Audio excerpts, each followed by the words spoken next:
Welcome to the San Antonio Book Festival.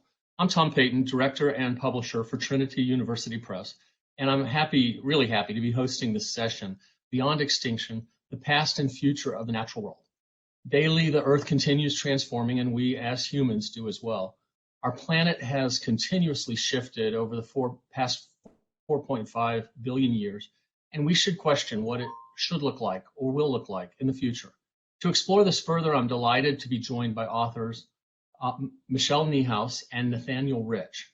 They both have such accolades that a short introduction does little justice, but here goes. Michelle Nijhuis is a project editor at The Atlantic, a contributing editor at High Country News, and an award-winning reporter whose work has been published in National Geographic, the New York Times Magazine, and elsewhere. She is co-editor of the Science Writer's Handbook and lives in White Salmon, Washington, a particularly beautiful place here in the country. Her latest book is titled Beloved Beasts, Fighting for Life in an Age of Extinction, in which she writes of animals we have saved and how we must continue to adapt for the safety of the planet and ourselves. Nathaniel Rich is a writer at large for the New York Times Magazine and a regular contributor to The Atlantic, Harper's, and the New York Review of Books. He's the author of novels King Zeno, Odds Against Tomorrow, and The Mayor's Tongue, as well as Losing Earth, A Recent History, which received awards from the Society of Environmental Journalists and the American Institute of Physics, and was a finalist for the Penn E.O. Wilson Literary Science Writing Award. Rich lives in New Orleans, and his latest book is titled Second Nature, Scenes from a World Remade, in which he imagines a post-natural world in which humans must make difficult choices to convert to their new living environment. Both of their books have just been published, and congrats to both of them on that. First, a couple of important housekeeping points. Independent bookstores, as we know, have had a hard time during this pandemic, so we hope that you'll support them and the festival by purchasing our authors' books today from Nowhere Bookshop, the Book Festival's bookseller. Just click on the Buy the Book button on the festival site. Both books are lively reads and infinitely informative. Also, I welcome each of you to add any questions that you may have in the Q&A box on your screen. So, down to why we're here, let's please welcome me in joining Michelle and Nathaniel. To start, I'd like to take a few minutes and ask each of them to tell us about the new book, its origin, and the breadth of the stories you're sharing, and the overall, arc of the book before we get into greater detail. Why don't we start with Michelle? Hi, Tom. Thanks for having me. It's great to be here with you, Nathaniel. So Beloved Beasts is a history of the modern conservation movement, beginning with the realization, or our society-wide realization, that humans could, in fact, drive other species extinct, which happened relatively recently in the late 1800s, mid 1800s,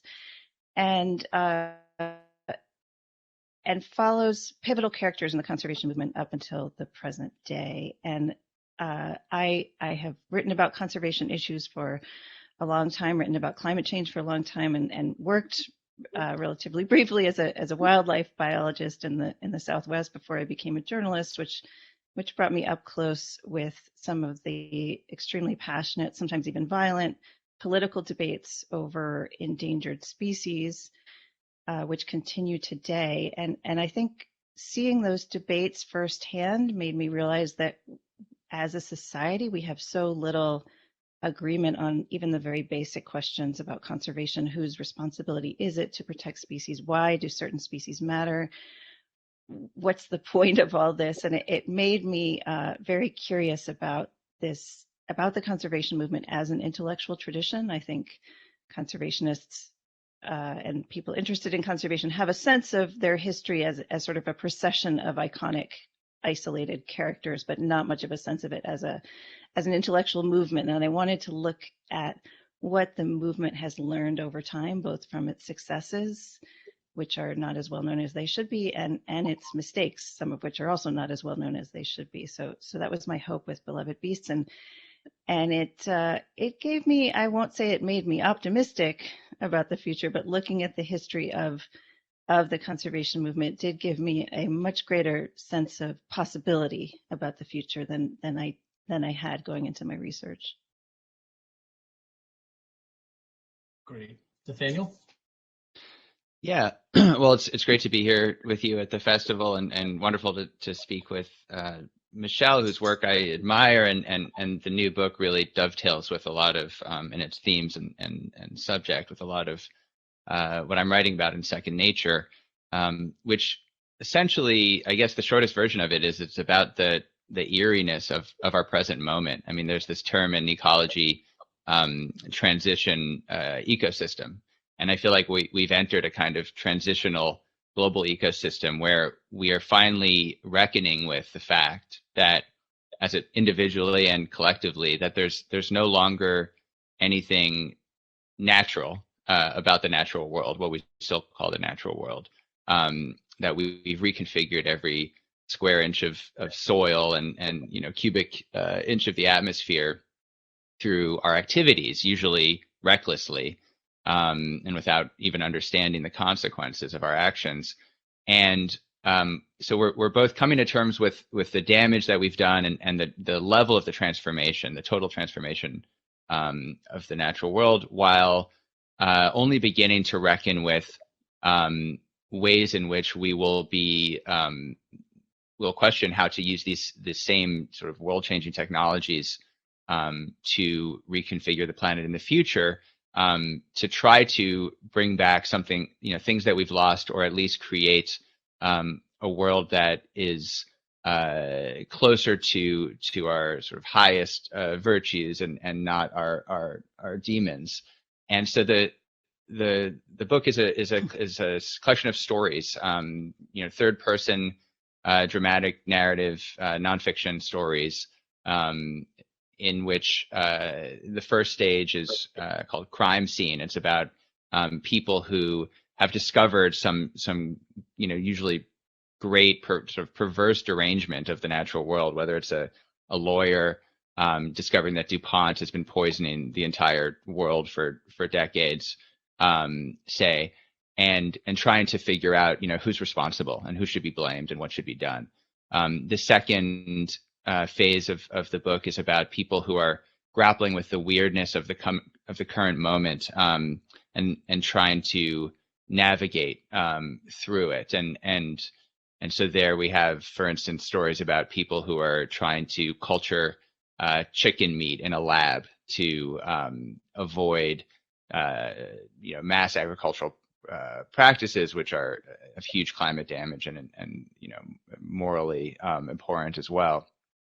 And in the final section are stories about people who are trying, sort of navigating their own hubris and vanity, to try to use massively powerful technology to bring into being a better world or to restore what we've lost. And so, there's a story, for instance, there about the Louisiana's project to rebuild the coastline by altering the passage of the Mississippi River, for instance, and what's, I think, the biggest climate change, I guess, mitigation project you could say in the world, as far as I know.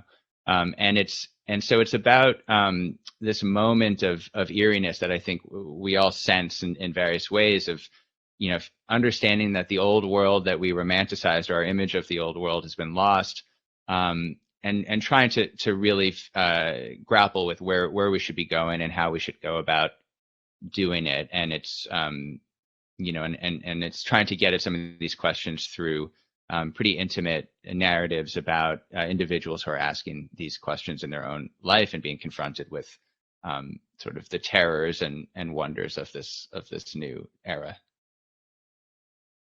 The chicken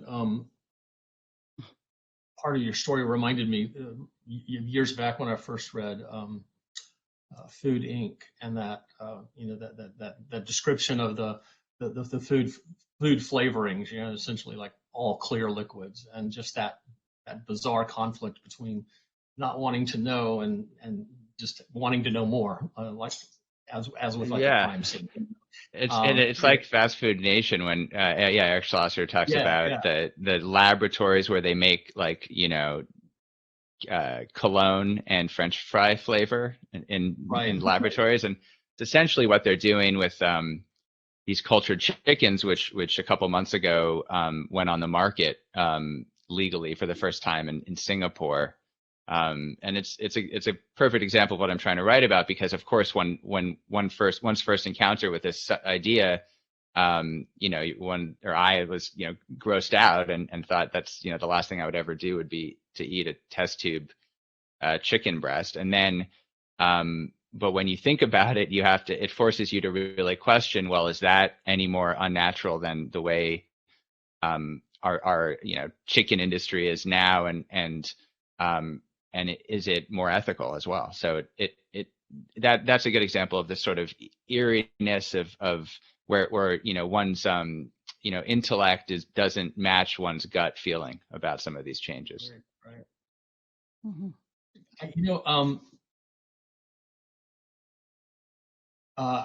Is often, with nonfiction, we run the risk of getting, when you're writing for the general audience, getting too detailed, too technical, too didactic, to kind of engage a general reader and keep them engaged and give them something to really take away. I loved and admired how each of you employed a lively storytelling style.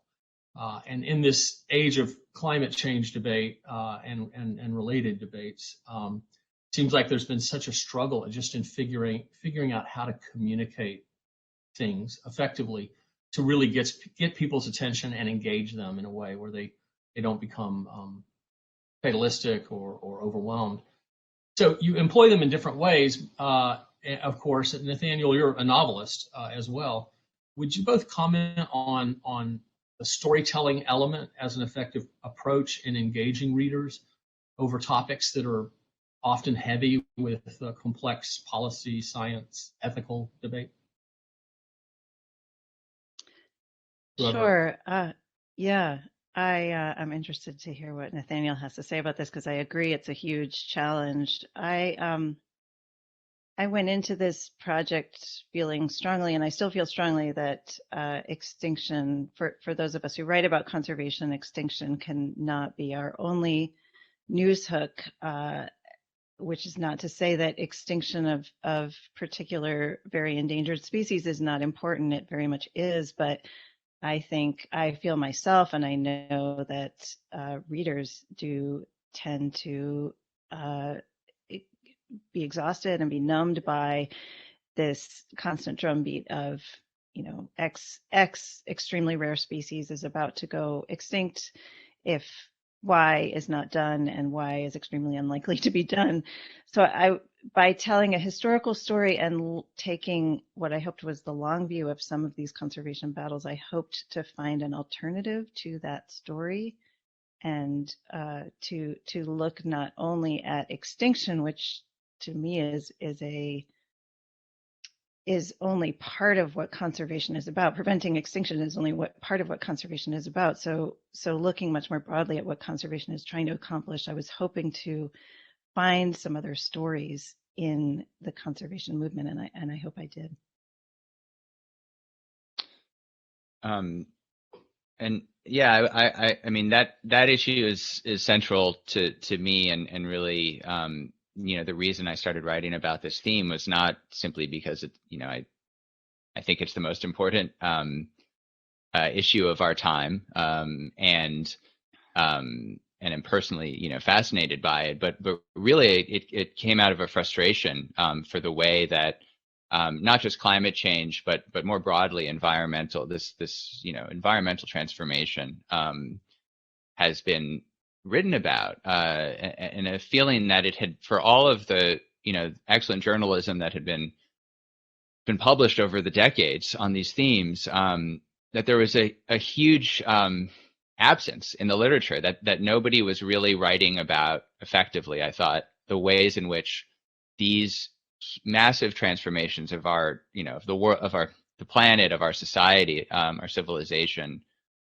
were affecting our personal lives, our inner lives. We hear a lot about policy. We read a lot about, the science of it. And of course, you want better writers to take this on, and you want it to read well and to be interesting and not tedious. But I think you also want to grapple with the way that these crises affect the way we think about our future, the way we think about our families. I mean, Michelle's written really beautifully about this, I know, within her own work and writing about this intersection between, climate change and her, her own family and thoughts about the future. And I feel that that's really been missing. It's a failure of imagination in a lot of the writing about it. And so my approach was to rely on narrative, and where I also felt, formally was completely not being used. There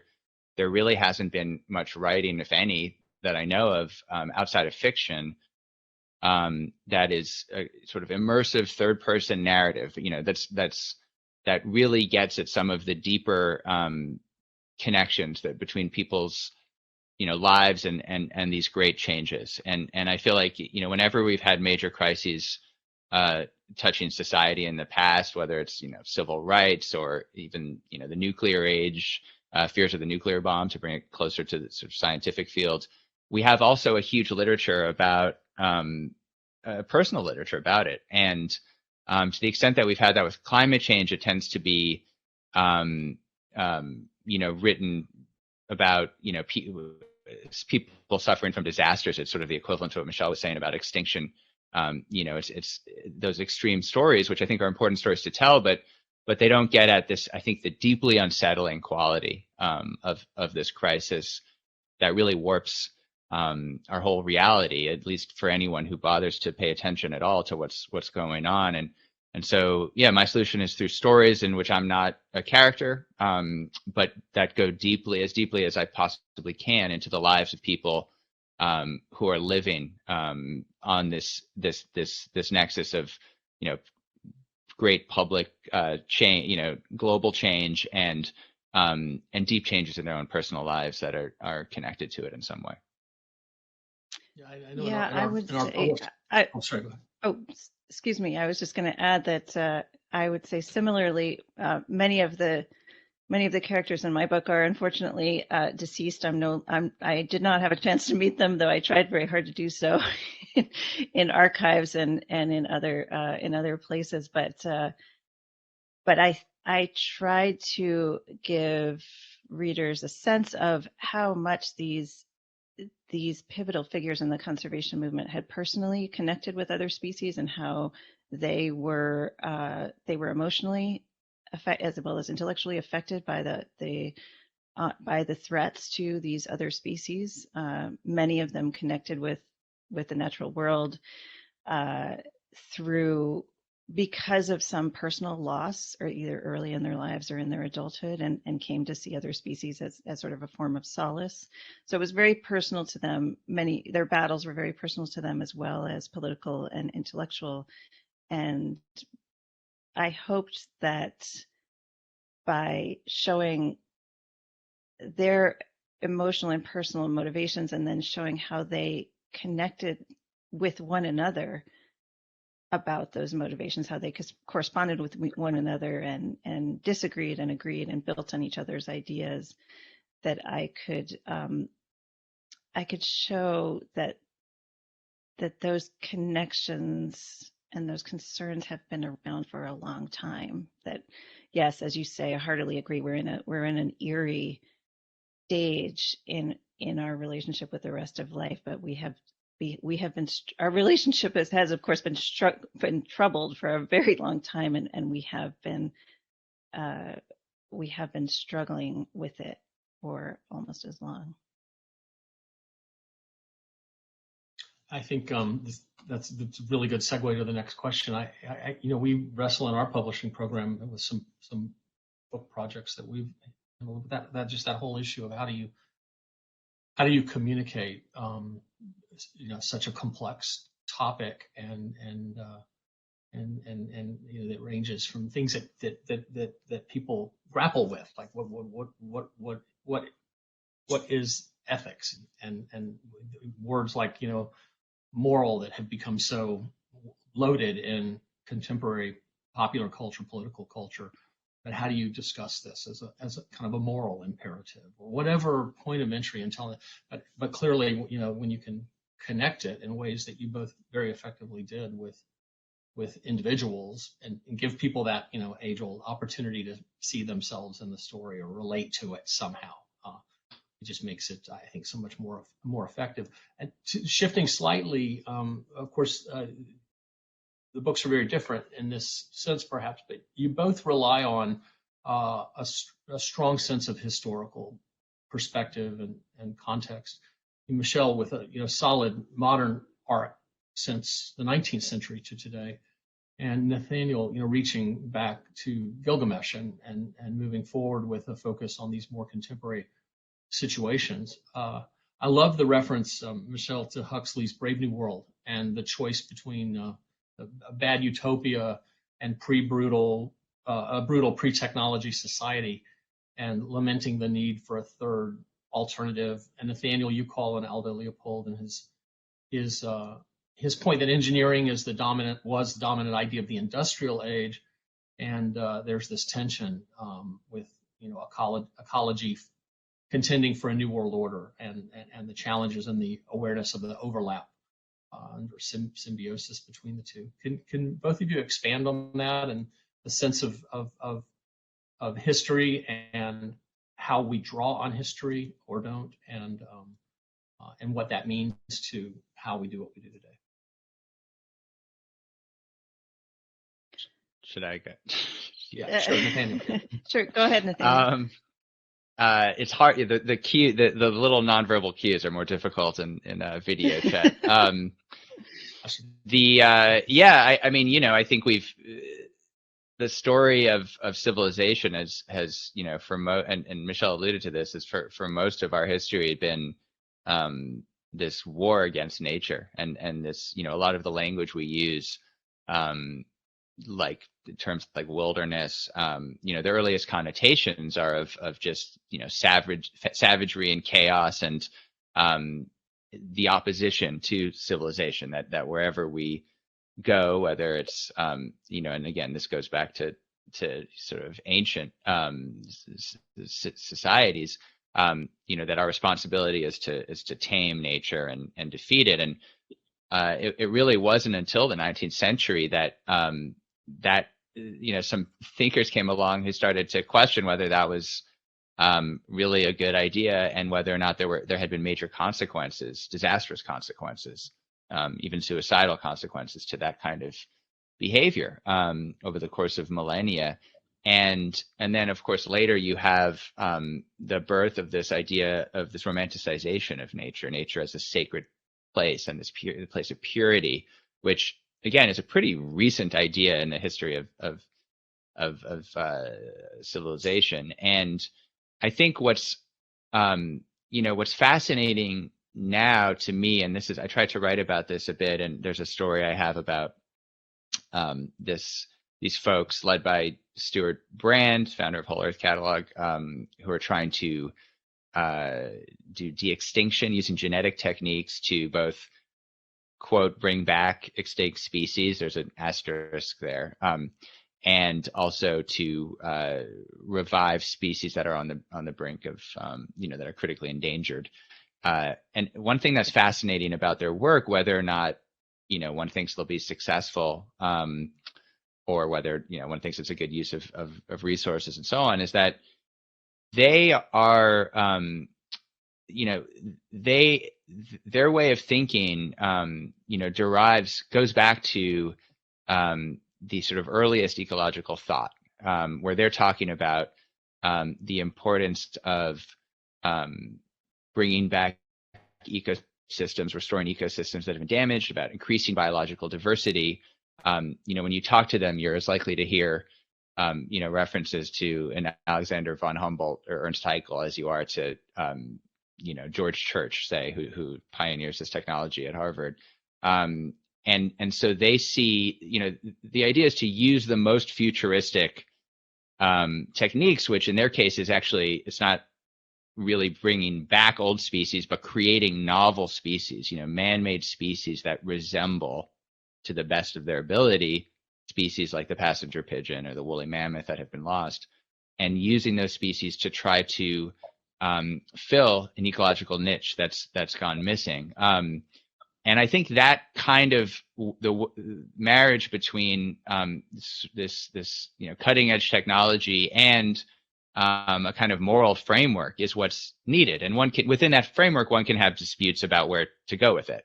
But that's missing from a lot of, you don't hear Elon Musk when he talks about going to Mars, speaking in that way, say. And I think we need to, understand that as we go forward, it's not enough just to follow the technology where it goes, but to establish a framework for how to use it, because the technology is here, it's advancing.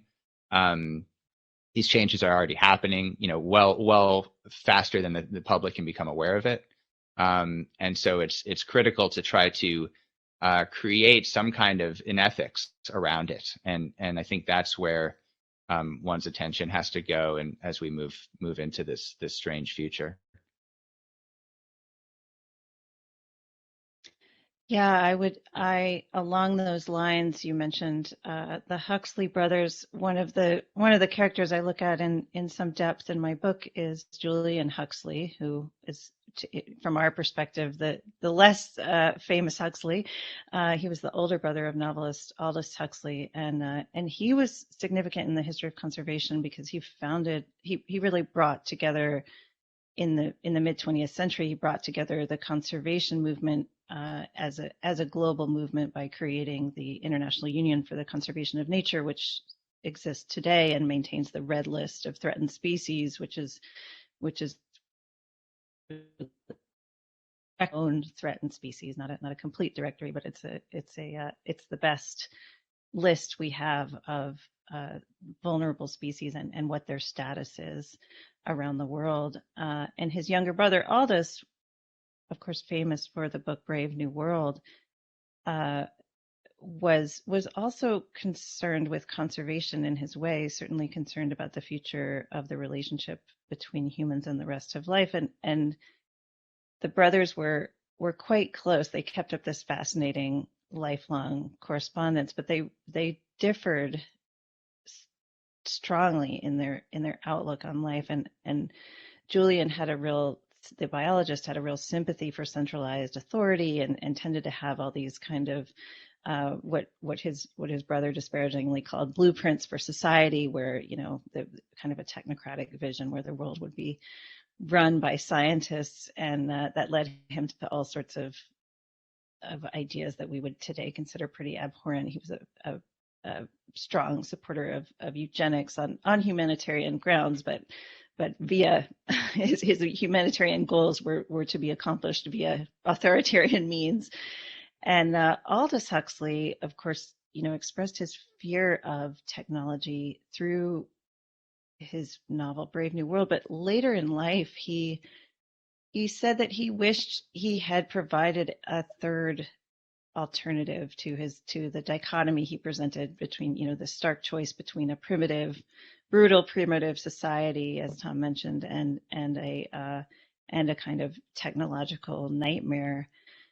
He wished that he had shown a society that did use technology, but had a moral core, had an ethics around technology, and a way of determining when it was useful and warranted. And he tried to do so in his final novel, which was called Island, which tried to bring the best of those two worlds together instead of the worst.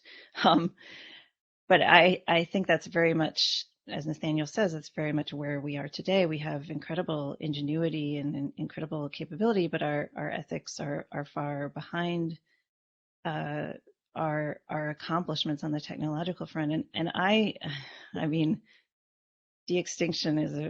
so-called de-extinction is a fascinating and seductive idea, but I would love to see as much ingenuity and energy put toward protecting the animals and the ecosystems and the relationships that we still have today, because we have so many of those. And I think because we concentrate so much on extinction and the threat of extinction, we often forget that we have we still, despite all of our interventions, we have many thriving ecosystems and species that we haven't figured out how to protect yet. Could you go a little bit further with the talk about organizations and the founding of organizations, which I found really interesting in your book, and including some of the kind of household names like World Wildlife Fund, that easy for later generations, like myself, to join and be a member, and it seems very established and mainstream. And but the creation, the moment of creation, whether it's out of invention or desperation or it's a revolutionary act. At the time, these organizations it was a major initiative to create these organizations and to address these issues, often in the way that they did for the first time. I thought that was a particularly interesting component of the book to look at some of those. Could you go further with that and talk about how some of those organizations came about, and maybe how they were originally perceived and how effective they were or weren't originally? Sure. I mean, there's a wide range of creation stories of environmental organizations. I find it interesting to look back, in historical terms. It was really 150 years or so ago that had you suggested even the need for such an organization, most people would have thought that you were a bit loopy, because, as I mentioned earlier, it wasn't that long ago that people thought that species were unchanging creations of God, and that they would never be in decline, especially not due to human activities. So these organizations were mostly started by individuals who had this, who were sensitive to the threats that humans pose to other species. Most of them started on extremely small scales, at someone's kitchen table, or in a meeting room with 6 like-minded scientists or activists, and have grown over time into institutions that have power in their own right, and some of them have become entrenched and attached to certain parts of the status quo in their own ways. For instance, I think we're now seeing a very, very positive and, to me, promising disruption of the conservation establishment, where grassroots conservation groups in the developing world are saying, look, a lot of these institutions were founded by people who lived in colonizing countries, and their founding strategies, and in some ways their current strategies, carry a lot of colonial assumptions about the inability of people to care for their neighboring species. And let's look for, certainly parks and reserves are needed considering the damage we've done to other habitats, but let's diversify our strategies and think about what perhaps is needed most in the conservation movement, which are more ways for people to live with their neighboring species, and to take responsibility for that kind of for care and sustainable use of those species at the local level. Nathaniel, you map the degree to which awareness of climate change and related issues, especially systemic issues causing it or leading to it, is not really new, especially relative to so much research and discussion and reportage, starting back in a good bit of what you referenced in the 1970s. What can we learn from this, paralleled with the suppression or spin of information in this context, reaching back there 60 years now, and what, how does that, do you see that continuing today, or do you see increased transparency today, and how do you see that 60-year arc from what was kind of, to me, just and I've read about it, of course, before, like an amazing moment of, hey, let's look at this, and to a surprising, shocking, and not surprising sense of, hey, let's suppress this, to where it really is only over the decades that so many everyday folks are slowly realizing or talking to each other that, oh, there's something here, not even realizing the depths to which it's been discussed, debated, researched. How do you see that, and how do you see that relative to now? Yeah, I mean that's really the subject of my last book, Losing Earth, where you have, total scientific consensus just about on climate change by the late 70s, and the first efforts by, a handful of people in Washington to try to convince, get the word out both to the highest levels of the US government, but also the public. And, what is shocking about, what I continuously was sort of shocked by as I did that research was how much, as you said, was just out there. It was not just that, and it was not just in obscure government reports. I mean, you had front page articles in the New York Times in the early, 1980, about studies by James Hansen about climate change and about how, burning coal will lead to this fall of civilization. And really, it goes back, there's Time magazine and Life magazine are publishing major stories about the subject in the 1950s. It's the subject of children's entertainment in the 1950s. It's not like this stuff has been secret, but clearly it doesn't penetrate, right? And it's not enough for it even to be, the lesson of the period I wrote about in Losing Earth, 79 to 1989. One of the lessons is that it's not enough for it to be in the newspapers. It's not enough for it to be the subject of congressional hearings, or global treaties. That something more is needed. And I think it brings me. I mean, the story that I ended Second Nature with, it's called Green Rabbit. It's about this rabbit on the cover. This adorable, toxic looking rabbit here. And I wanted to end with it because it really gets at something that I think is critical, that's often lost in all of this, which is that that it's not until it enters into, the policy and the science enters into the personal sphere that I think one really feels it in a more profound, level and way. And in Green Rabbit is about this scandal in the art world of this scientist, Brazilian Chicagoan scientist, Eduardo Katz, who some years ago created an art project called GFP Bunny, which is a rabbit, a transgenic rabbit, a rabbit that's had its DNA spliced with this glow in the dark gene from a Pacific jellyfish, and in certain conditions, it glows in the dark. And he claimed credit for producing this as an artwork. And his plan was ultimately to adopt the rabbit and bring it home with him to his apartment and his family in Chicago, and have sort of symposiums and public debates over it.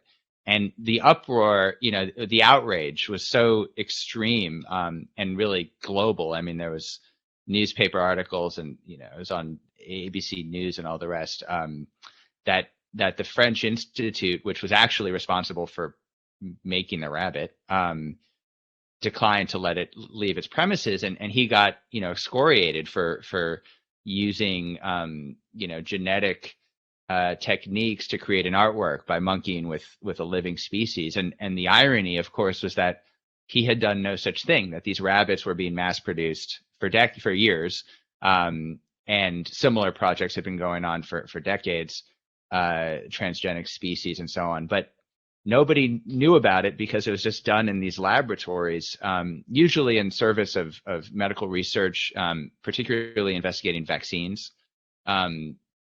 As a short parenthesis, I think one thing no one really understands about the COVID vaccines is that they're all first tested on mice, but they're not mice qua mice. They're called humanized mice. They're transgenic mice that have been spliced this human gene to more accurately mimic the human immune system. And so, the point is that all of this stuff was going on anyway, that scientists are already doing this stuff. They'd come to their own ethical conclusions about essentially that it was okay to do this. And it wasn't until this artist put it in the public, into public view, that there was really a cultural conversation about it, that people were allowed to react.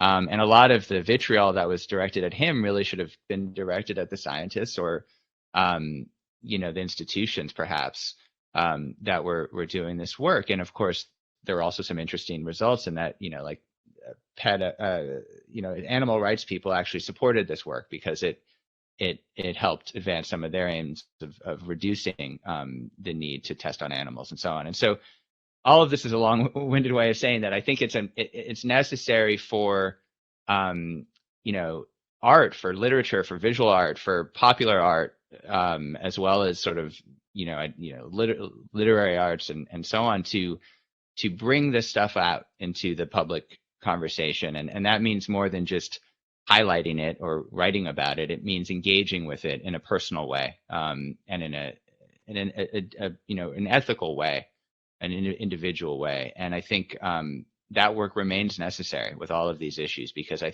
still think too often, perhaps because of the complexity of them or the scientific elements of it, they remain abstracted and sort of newspaper articles and not personal. So that's why I think it's exciting that more and more writers and more imaginative writers are taking this on in surprising and original ways. Yeah, I loved that last chapter, and I enjoy enjoy it is probably the wrong word, but I found it fascinating to learn about enjoy the is okay. Yeah. I guess enjoy in a journalist sense of the word enjoy. The backstory to the rabbit, which I had heard about at the time but didn't know all that had gone on before and since. Along those lines, you mentioned Aldo Leopold earlier, Tom, and he pops up in Nathaniel's book, and I trace his life in some depth in my book. In some ways, he's the pivotal character in my history of the modern conservation movement, and he was a wildlife biologist. For those of you who aren't familiar with him, he wrote a very well-known book called A Sand County Almanac, and was famous for developing what he called a land ethic, which he caveated as being certainly open to revision and tinkering as needed, but he proposed an ethic by which he believed humans could, as he called it, be plain members and citizens of the assemblage of life. And I think what we're talking about is that we haven't developed that ethic, and there's still a need for it. And I think in some ways the conservation movement has done a disservice to that search for an ethic or set of ethics by patrolling this divide, or increasingly imaginary divide, between humans and nature, and has let that substitute for an ethic in some ways. We have to preserve the natural, when the definition of natural is becoming increasingly meaningless.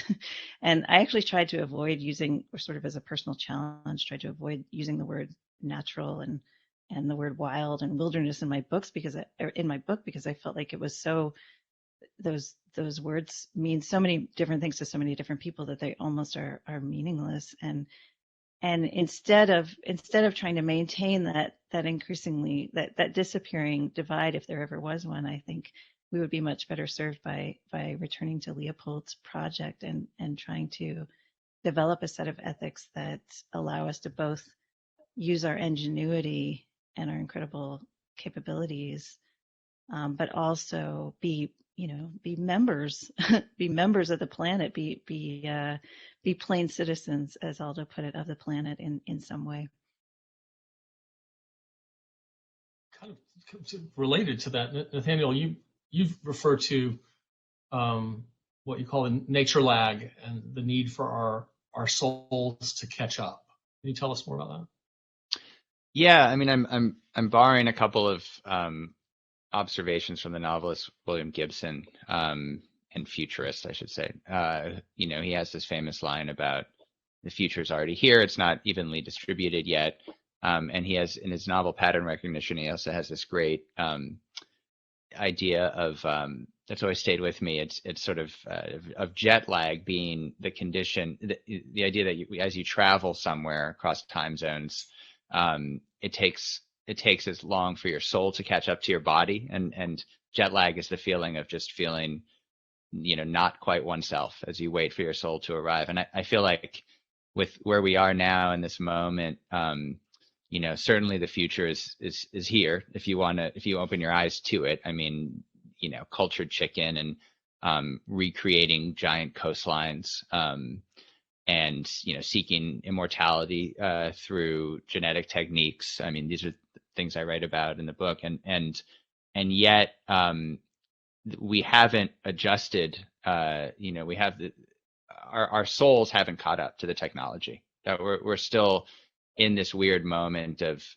being, I think when we learn about some of these things, we're just bewildered or disturbed or feel uneasy. And really a lot of the stories in Second Nature began as just sort of a feeling of uneasiness that I felt when learning about something and struggling to process something. And I think that that's a reflection of where we are, the fact that we haven't really had these conversations in a serious way, in part because so much of the conversation around environmental issues has been mired in this really infantile phase of, is climate change happening or not? And of course these are industry creations, but nevertheless, that's where the public conversation has been. Or, should we save the rhino or, fill in your favorite endangered species? And it's these are all sort of false problems and almost and just crass simplifications of the issue. And so when we get to the real meat of it, when we get to these the conversations about what's the world we want to inherit and create, we're not really prepared. And I think and so that's what I was trying to write about. That's really the tone of the book is understand. I think to get there, one has to both look at the sort of really the grotesquerie and perversity of what we've done, of the damage we've done, and also really reckon with the sort of wonders and vanities of some of the people who are trying to figure out where we're going, and we have to look at it all pretty honestly and squarely, and until we do that, I think each new manifestation of either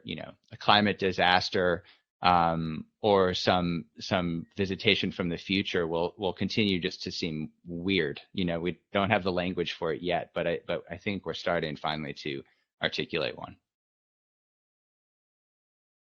Nice. I want to remind everyone, please share any questions that you have. There's a Q&A tab on your screen, and we'd love to hear from others. I have some other questions, but we have one good one that's come in, and I want to make sure we have time, so I'm going to go ahead with that now. Steve Davis asks, he said he'd like to ask about the thinking that we can use technology to solve environmental problems that we ourselves have created. I can't help but to wonder how much we really know about how nature works. Is our knowledge that sophisticated, or are there still many unknowns? Curious about your take on it. That's a good question. What as part of my research, I tracked the development of ecology and conservation biology, which are the studies of the relationships among other species and the relationships of species with their habitats, and to some extent the relationship of humans with other species.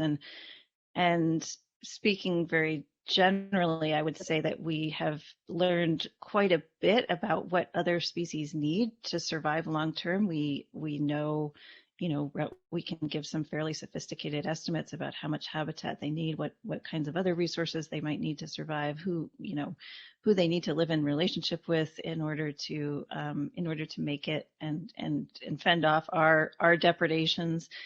What we know far less about is how humans can be provided with the opportunity to have a constructive role in providing those resources to other species. That social science has come late to the conservation movement, very late, and when it has been incorporated, I think it has shown, and this is quite encouraging to me, it's shown that humans, in fact, are not always terrible actors, and that there's a long tradition, a long, very diverse, very inspiring tradition, actually, of people learning to share resources and learning to protect other species and live sustainably within ecosystems.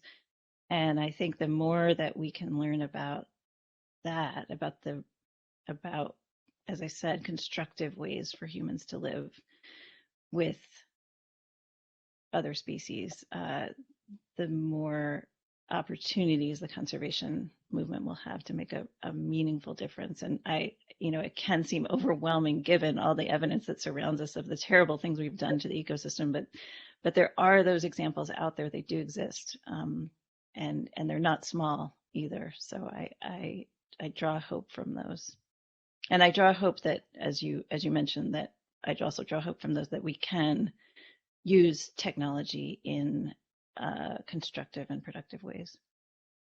Yeah, and as we know, as I was going to say, as we know, despite the intentionality and effectiveness and means and tools of that work of learning what other species need to survive, sometimes we miss, as we all know, that what's right in front of us, and that's perhaps that look at what we need to survive as well. Nathaniel?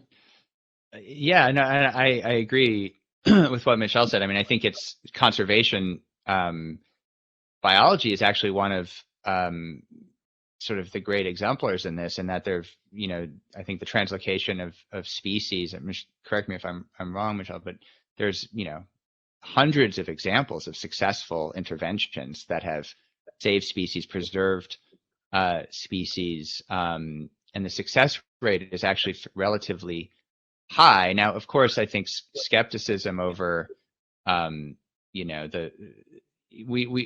over technological intervention is well warranted, given our history, and given the egos of some of the people who are involved in calling the shots when we get into the sort of high tech sphere.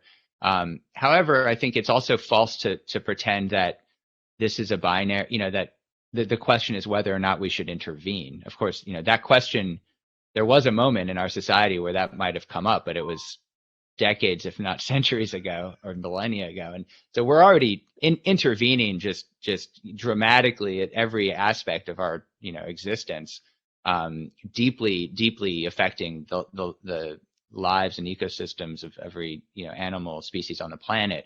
So the real question is, how do we do so more responsibly? And I think absolutely, will there be unintended consequences with some of these interventions? Of course, they're unintended. That will be part of the story.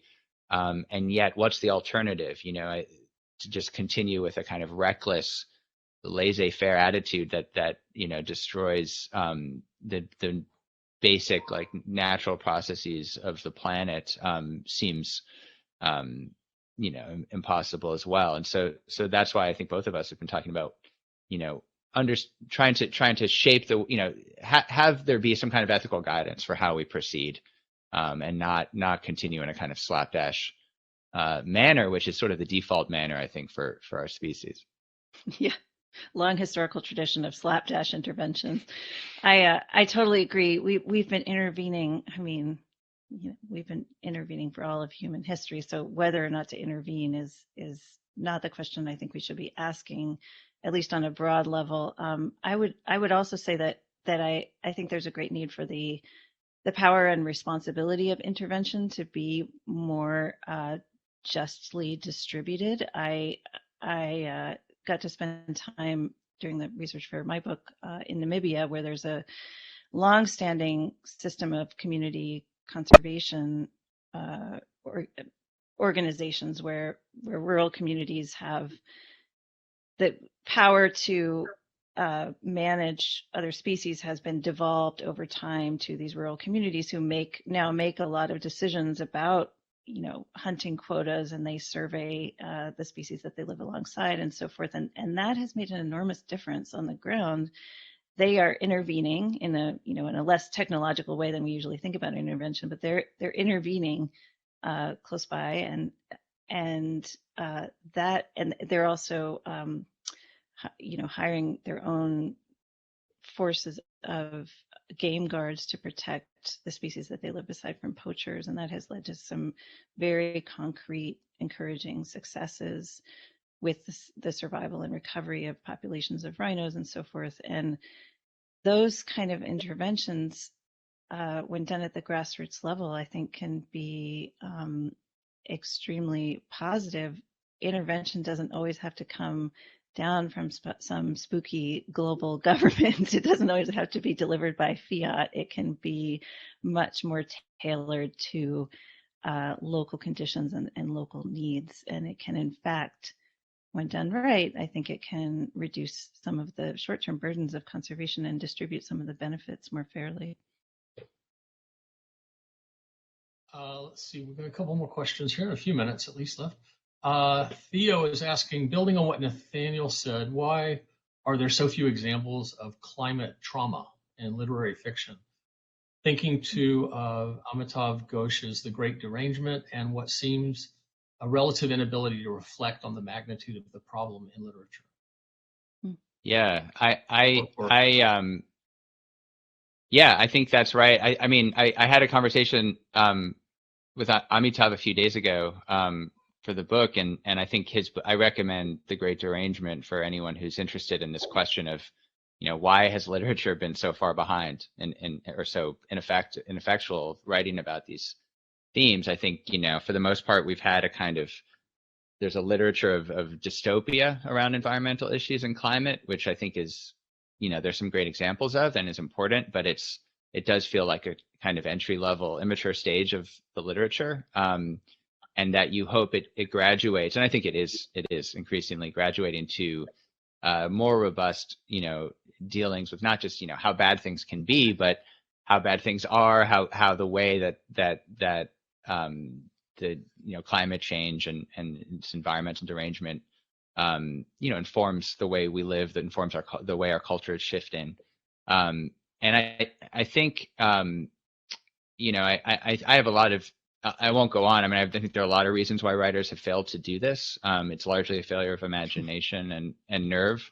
But I think one of the big ones is generational. That I think it takes, and there are counterexamples. There's some great, older writers who have written really well about this. Like I think of Margaret Atwood or T.C. Boyle, certainly. But I think for it to feel personal, I think it helps to be younger and to be thinking about decades of living on a planet where every year is cooler than the next, or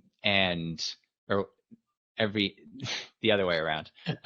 Every year is the coldest year of your life going forward, I guess, and the hottest year ever. And so I think it's changing, and I think there's sort of more sophistication being brought to bear with it, but I agree. I think there's been a total failure by writers in fiction and really in nonfiction as well to take this on in a more impassioned, personal, sophisticated way.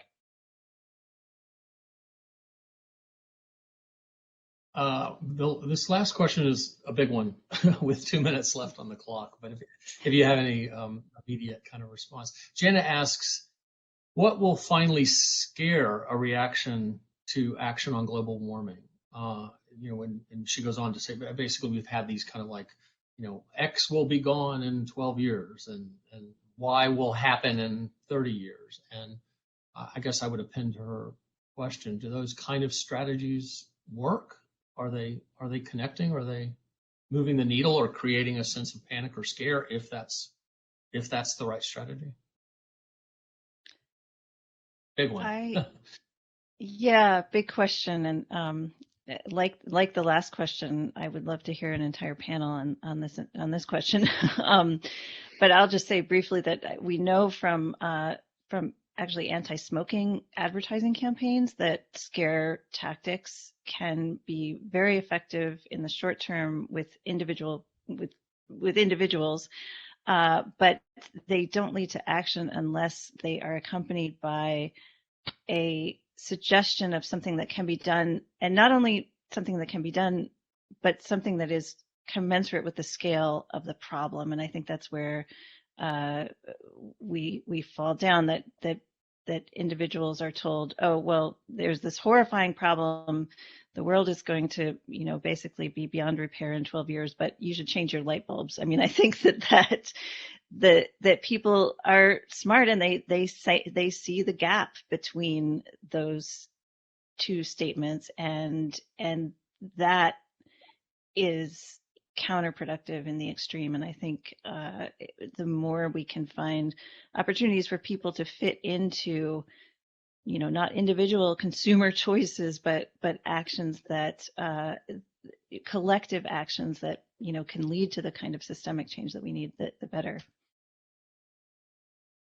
Yeah, I mean, I agree. I would just add briefly that the 10 years left to change the world, which I saw in an editorial in my local paper in New Orleans just this week, that line has been with us since the 1970s. It was probably more true in certain ways in 1979 than it is today. Although, of course, I think one of the basic misperceptions of climate change in the public imagination is that this is a binary situation, that, always the next 10 years will always be critical, and we still have this wide range of outcomes ahead of us, available to us based on how we act. I think, also I would question the sort of premise of the question of, what will finally scare a reaction. I don't know that scare is effective. This is the kind of marketing conversation that environmental activists have been debating about since the 80s.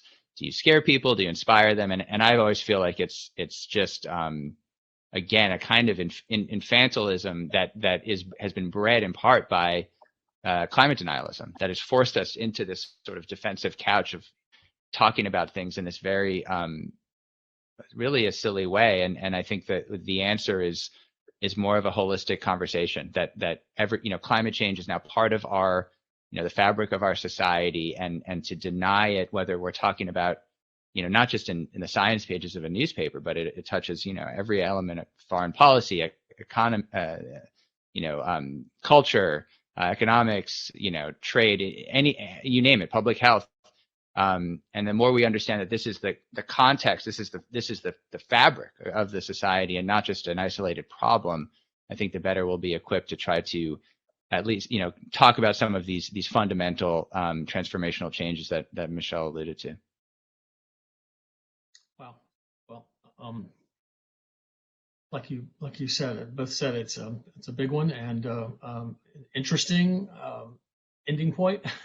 No matter how many of these things we do, an hour is never enough, but we have to call it and respect everyone else's time. Just thank you so much, Michelle and Nathaniel, for joining us for this discussion.